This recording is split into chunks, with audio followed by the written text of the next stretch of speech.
What's good? I'm going down a secret back road. It's technically a public road, but it's secret. It's a gravel road, gravel dirt road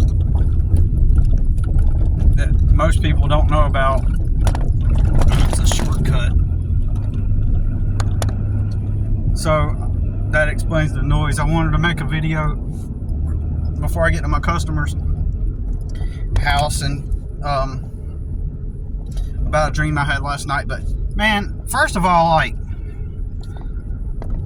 I was just ready to leave. I wanted to feel good about arriving on time, and today I wanted to feel good about it. So I got ready, and it's 15 minutes till, and I'm like, okay, you know, I'm getting all my stuff together, and I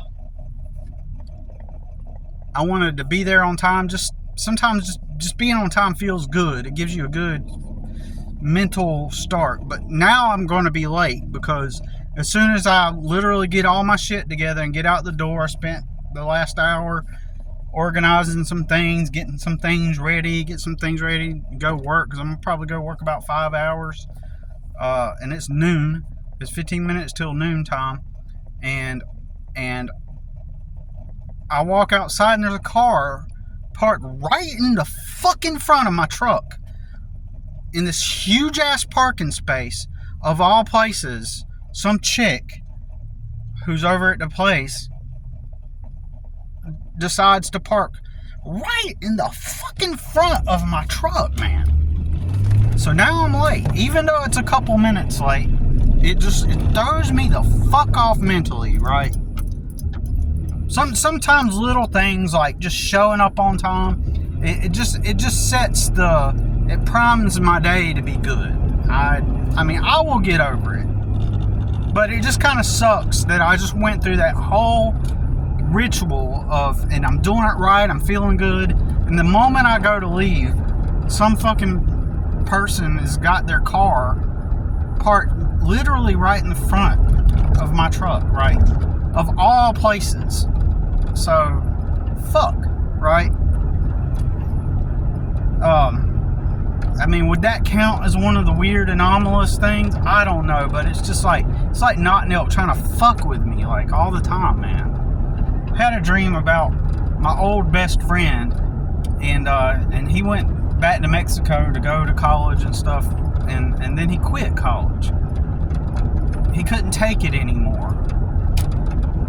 And so he came back to the United States illegally and started living with his parents. The first thing he does when he gets here, gets him a job at a company where they fabricate machines and stuff, or they have CNC machines and stupid shit like that. And he's convinced that, you know, like, he knows that I'm trying to work for myself, and he's convinced, this is real life, I haven't told the dream yet. He's convinced that that this is the path. Now, here's the thing. His dad, okay, highly dysfunctional family, by the way. His mom and dad are all about formal order and being highly attuned with and constantly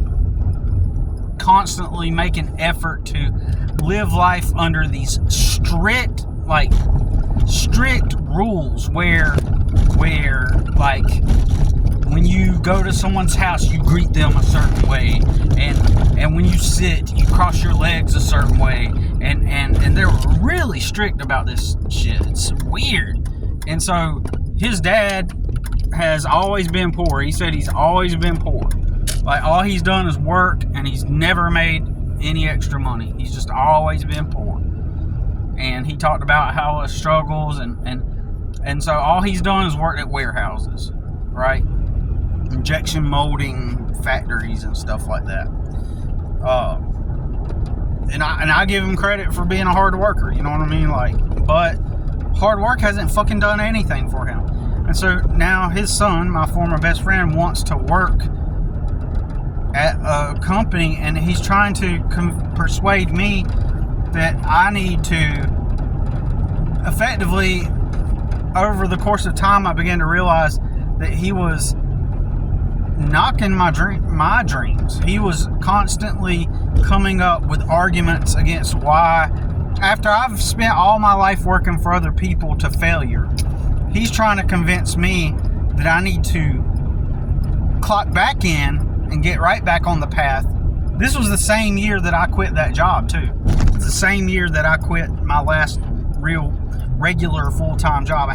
Not real. It was a real job. It was working for one of my other peers, just like everybody else does, right? And he's just basically knocking my dreams, basically. And he's just basically like being like where he's nothing is in support. It's always in contrast. It's always like well, think of it this way.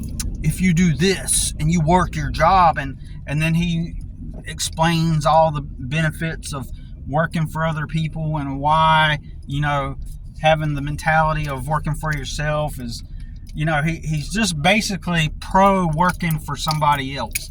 And he tries to make up all these rational arguments. And he's taking all of his money.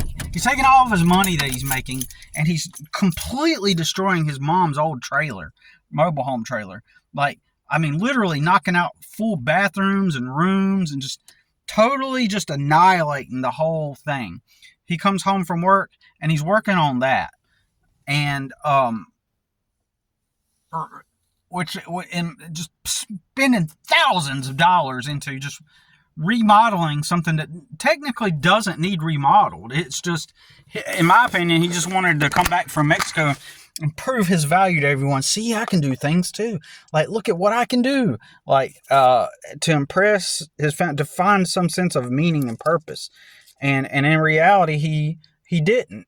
That was his underlying pathology, or maybe pathology is not the right word. His underlying insecurity about feeling valued, and so he's got to go work his job at the CNC machine factory, and then come home to living with his mom, and then destroying an old trailer, and just to do it, just to improve the quality of it, even though it wasn't necessarily a need.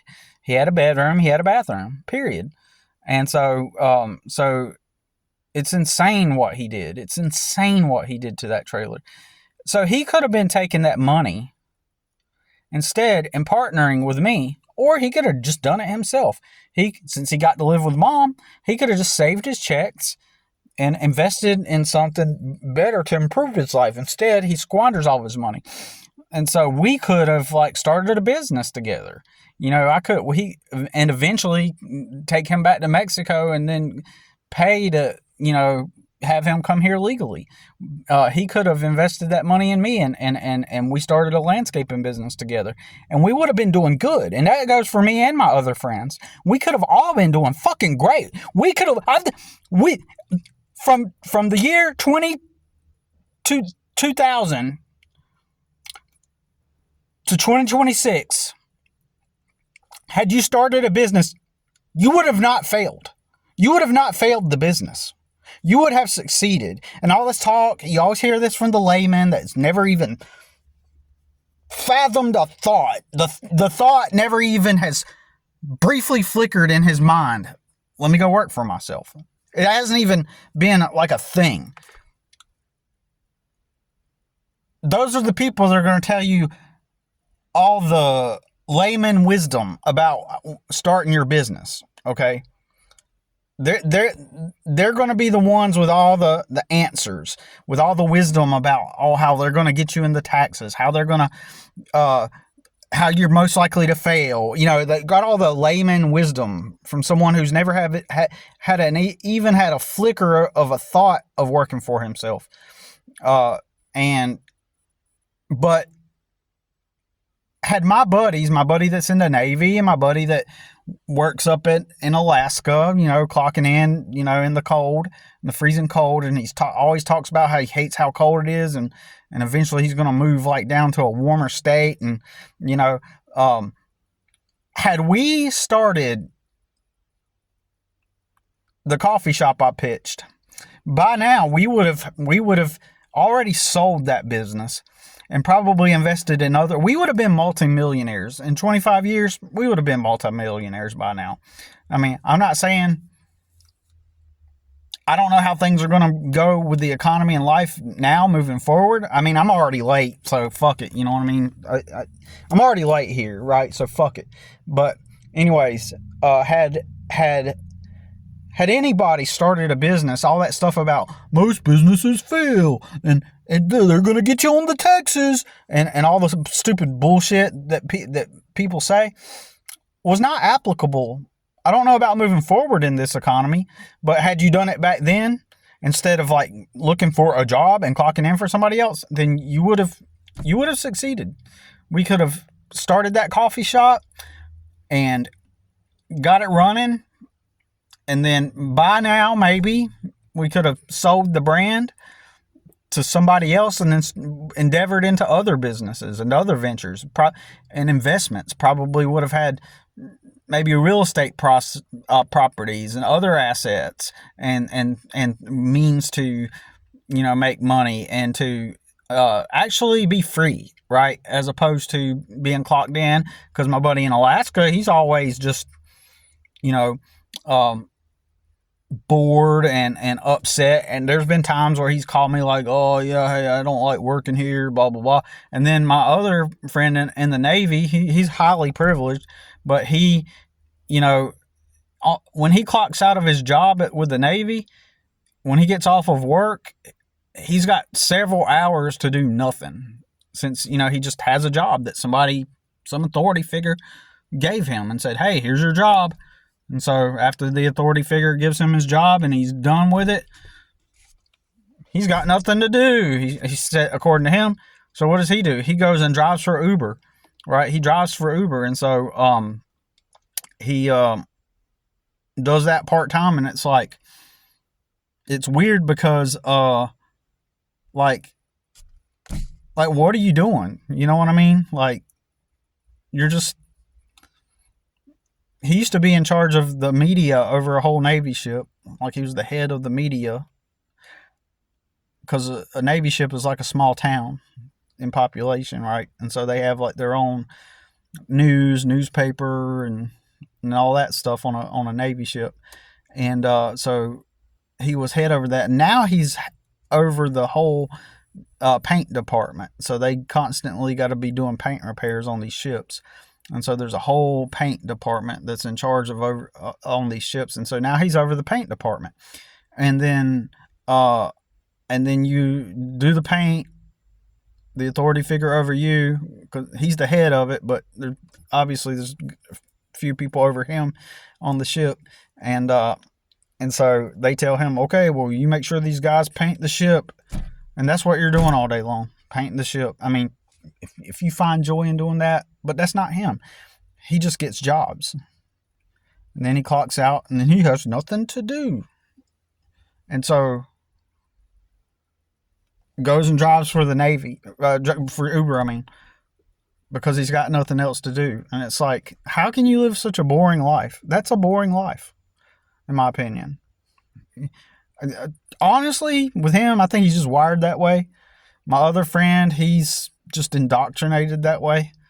And they're intelligent enough, they're smart enough, they're hardworking enough that if we would have started a coffee shop 20 years ago, to them, when I presented it to them, they were just like, oh, some weird, like, oh, I hope it works out. Good luck with it, maybe it'll happen, like, because they're so brainwashed and indoctrinated by the system.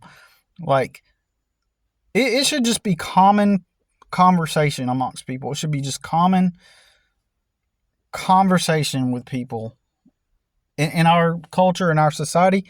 It should just be like, which are you going to do? Are you going to do your own business, or are you going to go find somebody else's business to work for? That should be the summation of the conversation.